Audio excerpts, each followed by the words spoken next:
31 अक्टूबर 2008 को Satoshi Nakamoto ने साइफरपंक mailing list को एक ईमेल भेजा और इस ईमेल में था एक 9 पन्नों का टेक्निकल ब्यौरा जो एक नए इलेक्ट्रॉनिक पैसे के रूप में उभर के आया, जिसे आज हम बिटकॉइन के नाम से जानते हैं।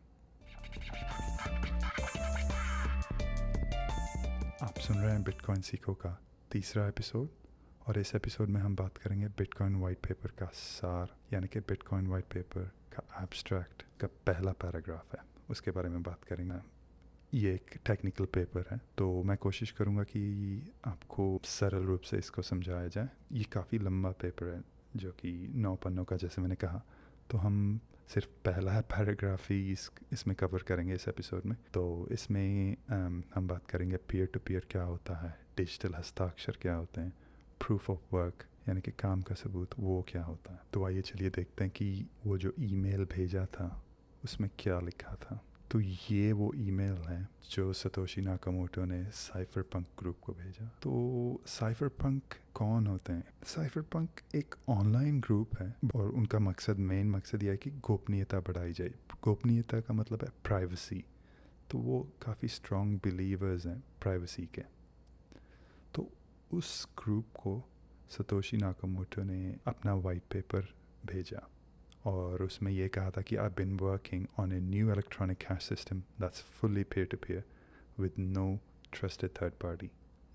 और ये भी कहा कि वो पेपर www.bitcoin.org/bitcoin.pdf वहाँ पे उपलब्ध है। सो bitcoin.org, bitcoin.com पे मत जाइएगा, वो अलग वेबसाइट है। bitcoin.org बिटकॉइन का ऑफिशियल वेबसाइट है जिसे डेवलपर्स मेंटेन करते हैं। तो उस ईमेल में ये लिखा था कि इस नई टेक्नोलॉजी की जो bitcoin peer to peer e cash paper है उसकी क्या प्रॉपर्टीज़ हैं। तो उसमें डबल स्पेंडिंग के बारे में लिखा है। उसमें ये भी कहा है कि कोई देयर इज नो मिंट और other trusted parties. No mint मतलब टकसाल जो कि कॉइन्स बनाते हैं या पेपर करेंसी बनाते हैं, या कोई ट्रस्टेड थर्ड पार्टी यानी कि ट्रस्टेड पार्टीज़ जैसे कि कोई बैंक्स या फाइनेंशियल इंस्टीट्यूशन जैसे मास्टर कार्ड, वीज़ा कार्ड, किसी की ज़रूरत नहीं पड़ेगी। Participants can be anonymous. यहाँ पे पार्टिसिपेंट्स अगर चाहें तो वो गुप्त भी रह सकते हैं। New coins are made from hash cash style proof of work, उसके बारे में भी हम बात करेंगे। और ये आखिरी पॉइंट लिखा था कि the proof of work for new coin generation also powers the network to prevent double spending. So double spending के बारे में भी हम बात करेंगे। Bitcoin a peer to peer electronic cash system abstract. तो इसका सार जो पहला पैराग्राफ है उस पर हम फोकस करेंगे। तो इसमें लिखा है a purely peer to peer version of electronic cash would allow online payments to be sent directly from one party to another without going through a financial institution. तो जो पहला टेक्निकल टर्म इसमें आता है peer to peer. Peer to peer network में हर computer दोनों server और क्लाइंट के रूप में काम करता है।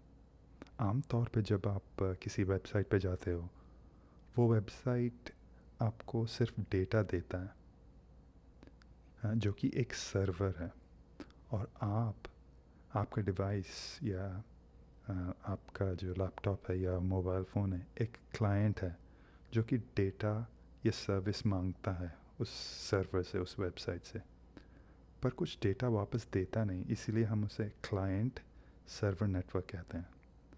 पर पीयर टू पीयर नेटवर्क में दोनों तरफ डेटा का आदान प्रदान होता है। तो इस पीयर टू पीयर नेटवर्क में जितने भी कंप्यूटर्स एक दूसरे के साथ जुड़े हुए हैं वो एक दूसरे को मैसेजेस या डेटा भेजते हैं और रिसीव करते हैं। तो ये जो ग्रुप जो पीयर टू पीयर का है उसमें सब कंप्यूटर्स एक समान है, एक बराबर है। नोड्स जिसे हम कहते हैं वो एक बराबर है। और जो क्लाइंट और सर्वर का जो नेटवर्क है उसमें सर्वर सबको डेटा भेजता है और जो बाकी कंप्यूटर्स उसके साथ जुड़े हैं वो सर्वर को डेटा नहीं भेजता। तो ये फ़र्क है एक पीयर टू पीयर नेटवर्क में और क्लाइंट सर्वर नेटवर्क में। तो इस संदर्भ में सतोशी बात कर रहे हैं पीयर टू पीयर नेटवर्क की। हम पीयर टू पीयर नेटवर्क तो उसके बारे में तो हमने बात की है। पीयर टू पीयर इकोनॉमी भी है जो कि एक डिसेंट्रलाइज्ड मॉडल है, जहाँ दो व्यक्ति चाहे तो वो डेटा करेंसी का आदान प्रदान आपस में कर सकते हैं, और इसमें किसी विचोले की ज़रूरत नहीं पड़ती है। जैसे कि मास्टर कार्ड ले लीजिए, वीज़ा या कोई बैंक या कोई यूपीआई जैसे सिस्टम है, उसकी ज़रूरत नहीं पड़ती। अगर मुझे किसी को पैसा भेजना है या कोई डेटा ट्रांसफ़र या एक्सचेंज करना चाहता हूँ, तो मुझे किसी की ज़रूरत नहीं है। हम खुद एक दूसरे से कनेक्ट करके पीयर टू पीयर नेटवर्क से हम ये आदान प्रदान कर सकते हैं। अगली लाइन में लिखा है कि digital signatures provide part of the solution but the main benefits are lost if a trusted third party is still required to prevent double spending. एक समस्या डबल स्पेंडिंग की जो सतोशी यहाँ पे बात कर रहे हैं, एक ये समस्या है कि मान लीजिए कोई व्यक्ति जिसके पास एक कॉइन है, उसे एक कॉइन को 2 बार खर्चना चाहे, उसे हम कहते हैं डबल स्पेंडिंग। मान लीजिए मेरे पास एक बिटकॉइन है और मैं क्या कर रहा हूँ, मैंने 2 ट्रांजैक्शंस बनाई और दोनों में एक एक बिटकॉइन मैंने डाला और मैं 2 अलग पार्टियों को भेज रहा हूँ एक ही साथ। तो मैं क्या कर रहा हूँ, मेरे पास एक ही कॉइन है पर मैं वो दोबारा खर्चना चाहता हूँ। तो आम तौर पे क्या होता है कि हमें ट्रांजैक्शंस को वैलिडेट करने के लिए मान लीजिए आपके पास अगर 100 रुपये हैं और आप किसी को भेजना चाहते हैं अपने बैंक के थ्रू, तो बैंक क्या करता है, बैंक चेक कर ये देखता है कि आपके पास 100 रुपये हैं तो एक बंदे को भेज दिए। अगर दोबारा आप एक और ट्रांजैक्शन बनाते हैं और किसी और को भेजना चाहते हैं पर आपके पास पैसे नहीं है, तो वो बैंक रिजेक्ट कर देगा, क्योंकि बैंक वहाँ पे एक सेंट्रल वैलिडेटर है जो देखता है कि आपके खाते में कितने पैसे हैं या कितने नहीं हैं, आप ये ट्रांजैक्शन कर सकते हैं कि नहीं। तो सतोशी यहाँ पे कह रहे हैं कि डिजिटल हस्ताक्षर, digital signatures provide part of the solution. तो जो ये प्रॉब्लम है डबल स्पेंडिंग की, उसका आधा समाधान डिजिटल सिग्नेचर्स हैं।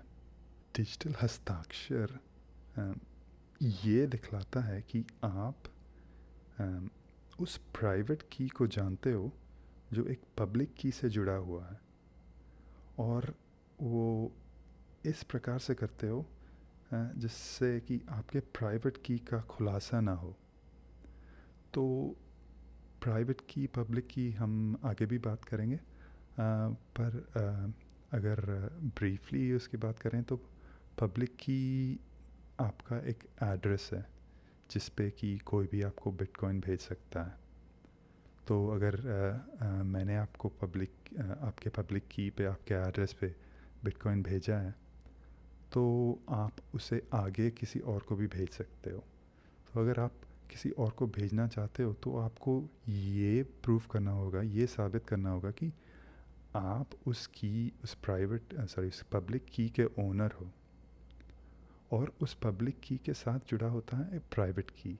आप प्राइवेट की किसी से शेयर नहीं करते हो, बस आप पब्लिक की ही शेयर करते हो। तो अगर आप ट्रांजैक्शन करना चाहते हो, आपके पास जो बिटकॉइन है उसे आगे किसी को भेजना चाहते हो, तो आपको ये नेटवर्क को प्रूव करना होगा कि मेरे पास चाबी है, प्राइवेट कीज़ हैं उस पब्लिक की।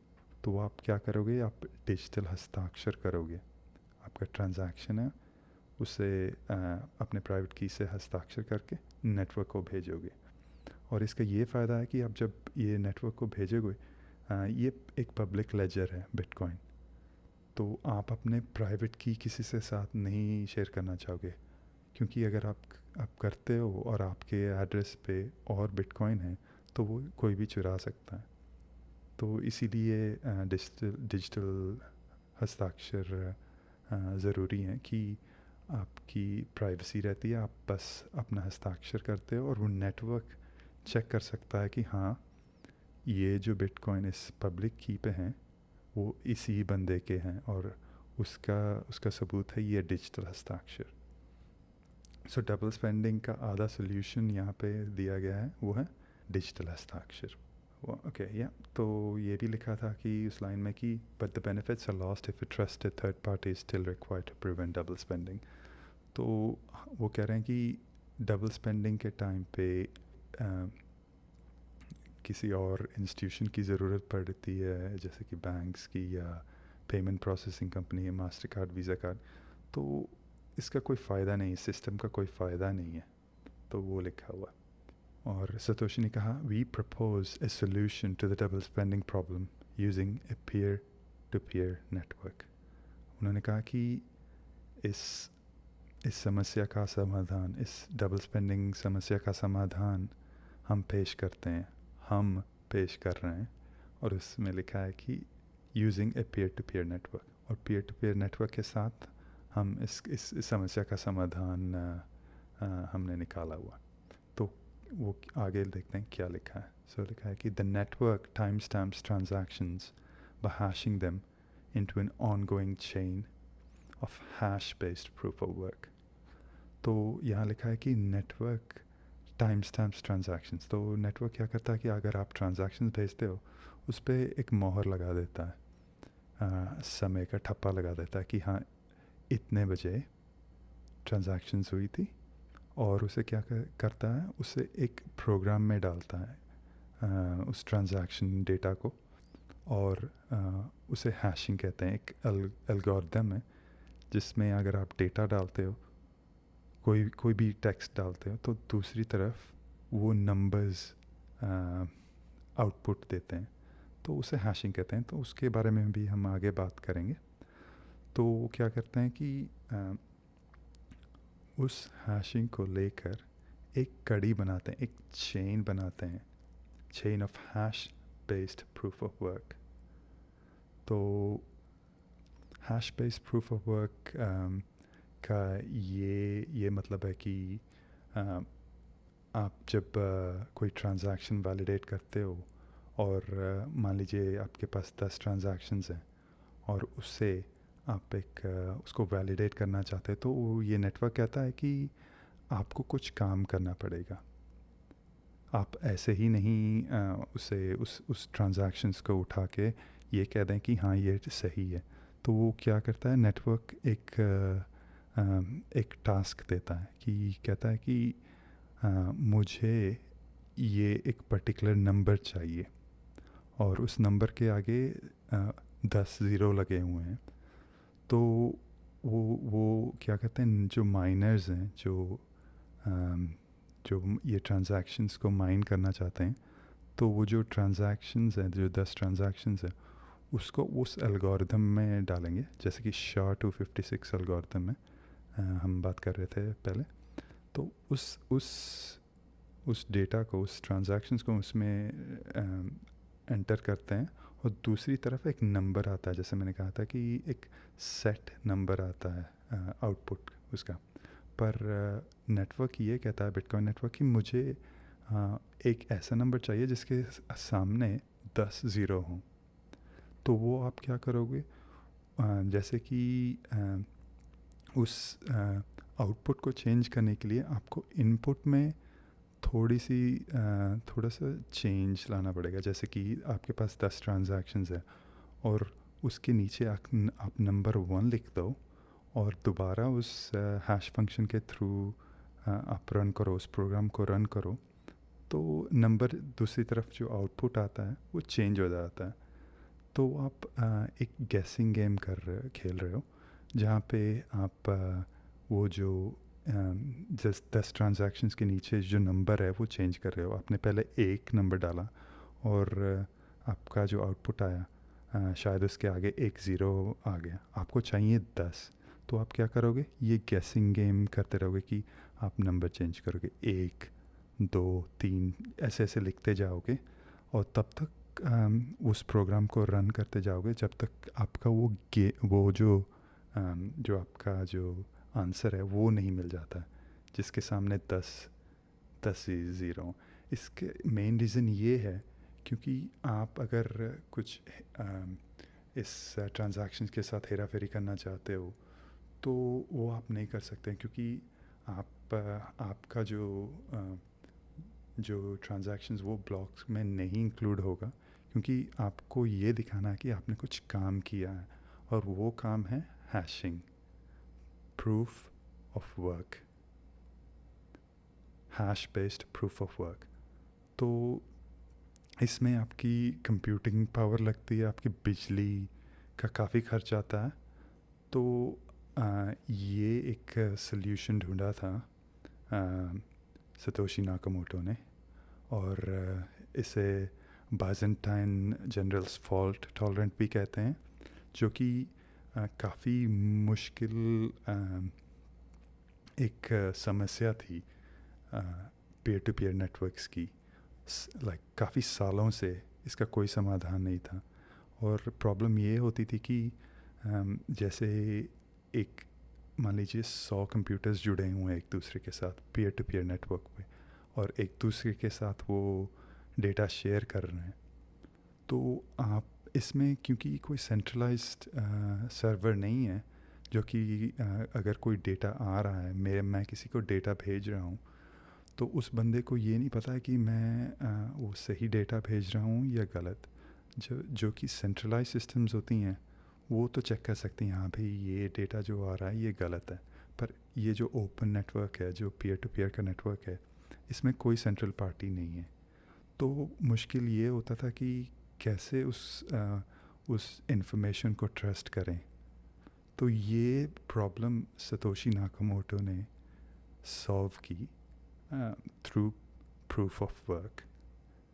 क्योंकि अगर मैं कोई डेटा भेजता हूँ तो उससे पहले मुझे कुछ काम करना पड़ेगा, मैं वैसे ही नहीं डेटा भेज सकता हूँ, मुझे प्रूव करना पड़ेगा कि ये जो डेटा मैं भेज रहा हूँ उसके पीछे मैंने ये मेहनत की, मैंने अपने कंप्यूटर पावर यूज़ किया और बिजली यूज़ की है।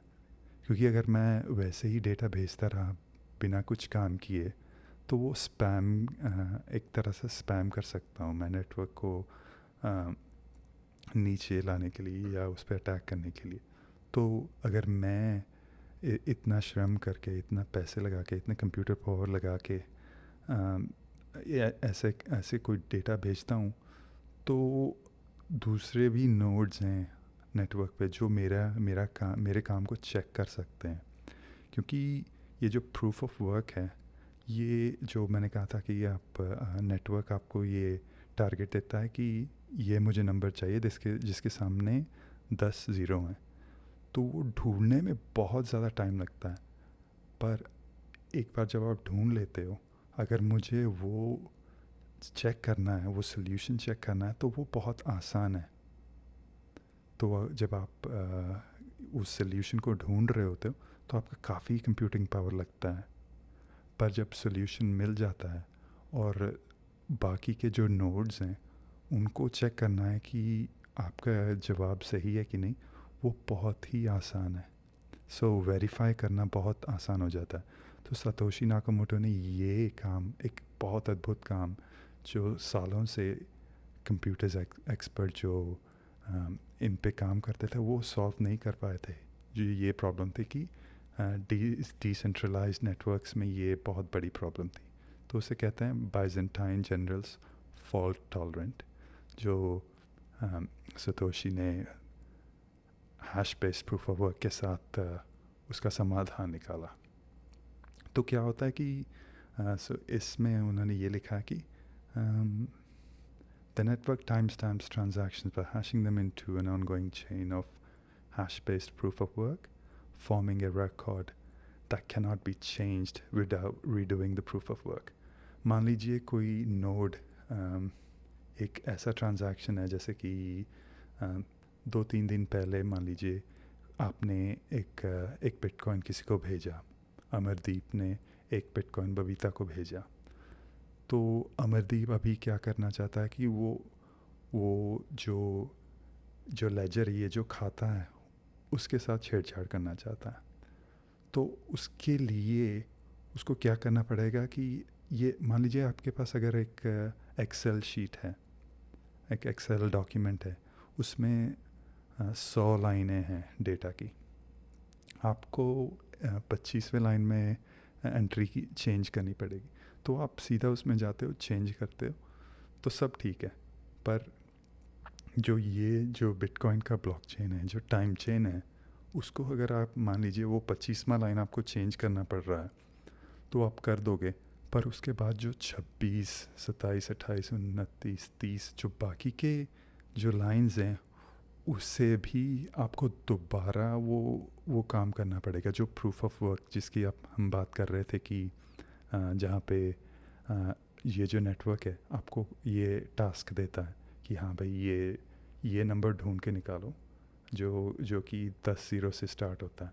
तो आपको वो कड़ी दोबारा से जोड़ के दोबारा से वो सारा काम करना पड़ता है। नॉर्मली जब माइनर्स ये ब्लॉक्स ढूंढते हैं उसे कम से कम आसपास 10 मिनट के आसपास टाइम लग जाता है। तो ये जो लेजर, ये जो खाता है, एक इम्यूटेबल लेजर बन जाता है। तो अगर आप इससे छेड़छाड़ करना चाहते हो तो आपको वो काम दोबारा करना पड़ता है। तो बहुत ज़्यादा मुश्किल हो जाता है। सो एक तरह से एक लाइक इम्यूटेबल लेजर, जो कि आप इससे छेड़छाड़ नहीं कर सकते, ऐसा लेजर बन जाता है। क्योंकि इतनी हैश पावर इसमें जा चुकी है, तो आपको उतनी ही हैश पावर या उससे दुगनी हैश पावर चाहिए होगी जितनी इस पे लगी थी इनिशियली। तो वो आप इतनी आसानी से नहीं चेंज कर सकते। तो उसमें यही लिखा है कि अगर आप कुछ चेंज करना चाहते हो इस खाते में, तो आपको वो काम दोबारा करना पड़ेगा। ये नहीं कि आपने एक बस नंबर चेंज कर दिया और वो पूरा लेजर चेंज हो जाएगा खुद ब खुद। क्योंकि ये कड़ी एक सिलसिला है।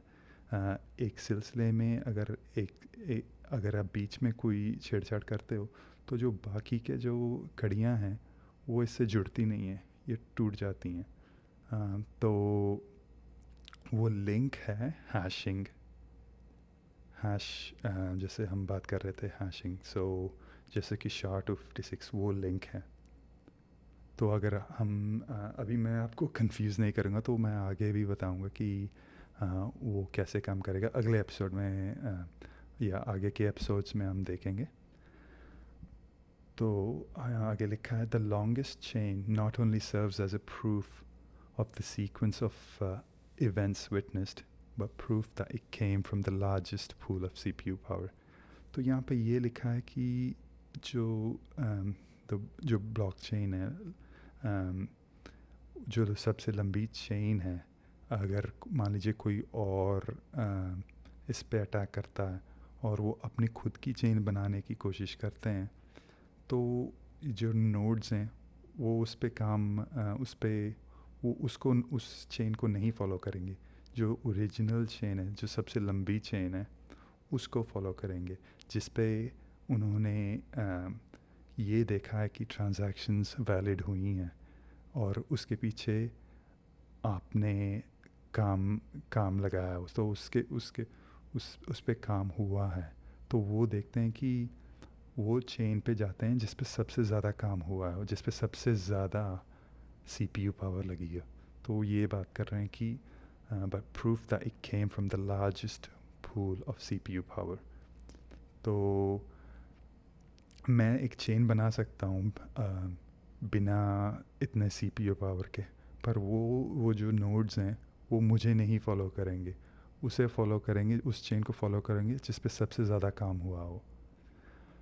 तो अगली लाइन में लिखा है, as long as a majority of CPU power is controlled by the nodes, that are not cooperating to attack the network. They'll generate the longest chain and outpace attackers. उसमें ये लिखा है कि मेजॉरिटी जो CPU power है, अगर वो honest nodes जो कि नोड्स जो अटैक नहीं करना चाहते हैं या जो माइनर्स अटैक नहीं करना चाहते हैं, अगर उनके पास है तो वो लंबी चेन बनाते रहेंगे और जो अटैकर्स हैं उनको पिछाड़ते रहेंगे.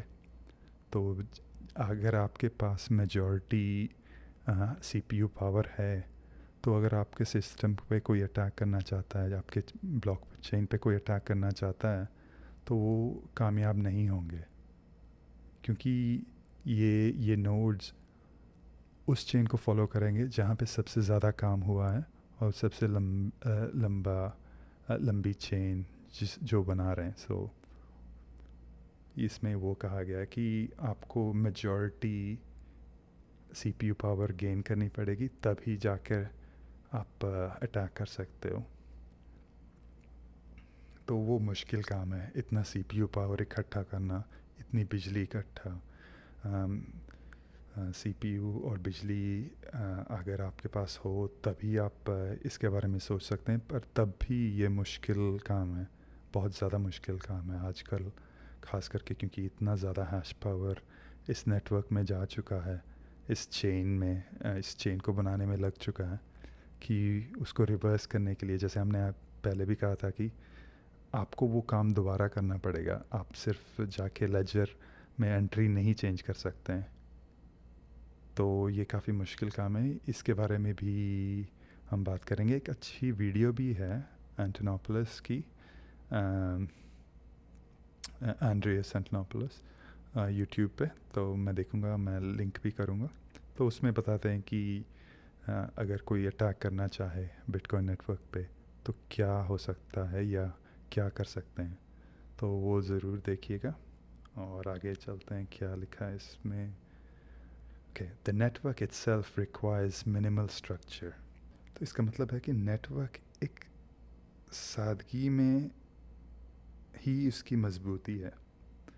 जितना सादा ये नेटवर्क होगा या इसकी मजबूती होगी. अगर आप नेटवर्क को कॉम्प्लिकेट करोगे, आप नेटवर्क में चेंजेस लाने की कोशिश करोगे, या आप नेटवर्क में जैसे कि ये सॉफ्टवेयर है, बिटकॉइन एक सॉफ्टवेयर है, तो आप चलाते हो उसमें, अगर आप चाहते हो कि मेरे पास ये फ़ीचर हो, ये ऐसे काम करे, ये ऐसे काम करे, तो आप क्या कर रहे हो, वो कॉम्प्लिकेशंस ला रहे हो. तो आप जो अटैक वेक्टर है जो वो उसको बढ़ा रहे हो. अगर आप सिंपल सॉफ्टवेयर, आपका सॉफ्टवेयर अगर सिंपल है, सादा है, तो वो मजबूत होगा. अगर वो कॉम्प्लिकेटेड है तो वो बिखरने का उसमें डर होता है कि ये टूट सकता है. और उसमें ये लिखा है messages are broadcast on a best effort basis. तो जो नोड्स होती हैं वो एक दूसरे को मैसेज या जो ट्रांजैक्शंस हैं, जो ब्लॉक्स हैं, एक दूसरे के साथ शेयर करते हैं. आपको मैं मैसेज दूंगा या ट्रांजैक्शंस आपके साथ शेयर करूंगा. अगर मेरे पास कोई ट्रांजैक्शन नहीं है या मेरे पास कोई ब्लॉक नहीं है तो मैं आपसे मांगूंगा. तो messages are broadcast on a best effort basis and nodes can leave and rejoin the network at will. तो अगर आप नोड चला रहे हो या आप बिटकॉइन का सिस्टम चला रहे हो तो आपको हमेशा ऑनलाइन होने की ज़रूरत नहीं है. अगर आप किसी वजह से ऑनलाइन नहीं रह सकते हो तो आप दोबारा इस नेटवर्क को उसके साथ जुड़ सकते हो अपनी मर्ज़ी के अनुसार. और लिखा है कि accepting the longest proof of chain as proof of what happened while they were gone. और जब वापस आते हो तो आप उस चेन के साथ जुड़ जाते हो जहाँ सबसे ज़्यादा काम हुआ है प्रूफ ऑफ वर्क का, और सबसे लंबा चेन जो है उसके साथ आप दोबारा जुड़ जाते हो. तो ये था Bitcoin peer to peer electronic cash system का एब्स्ट्रैक्ट, एक सार. ये काफ़ी और भी, जैसे मैंने कहा था कि काफ़ी लंबा एक वाइट पेपर है, एक टेक्निकल पेपर है. तो आप पढ़िए आप कोशिश कीजिए कि जो कई पॉइंट्स यहाँ पे सतोशी ने डिटेल में भी समझाया है, तो कोशिश कीजिए कि वो टॉपिक्स को आप खुद रिसर्च करें, खुद पढ़ें। बहुत ही दिलचस्प टॉपिक है। अगर आप टेक्निकल नहीं हैं तो मैं आगे कोशिश करूँगा कि थोड़ी और समझाने की, जिससे आपको पता चल जाए। ज़रूरी नहीं है कि आप टेक्निकल हों, पर मैं कोशिश करूँगा कि आपको इजी तरीके से समझाया जाए।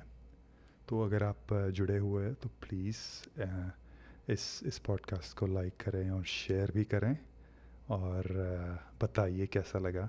अगर कुछ ज़्यादा ही टेक्निकल है तो भी बताइए, अगर कुछ और खामियां हैं तो उसे भी ज़रूर बताइए। मैं कोशिश करूँगा उस पर काम करने के लिए। अगली बार फिर मिलते हैं।